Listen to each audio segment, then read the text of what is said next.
Hello, I am Prejhindha from ADFT 2020.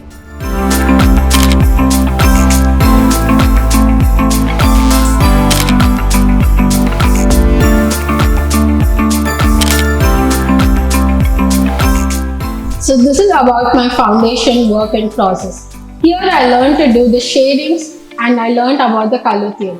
I also learned about the elements and principles. This helped me to give proper line, shape, form and balance to my work. So in this term, my favorite part was working with image making, that which was very interesting and understanding how to integrate letters and images and so on. I also liked working with materials, and in materials, terracotta clay was my most favorite. And this is one of my products which I made with terracotta clay, and I really like how the outcome has come. I enjoyed working on various projects and I'm looking forward to explore more.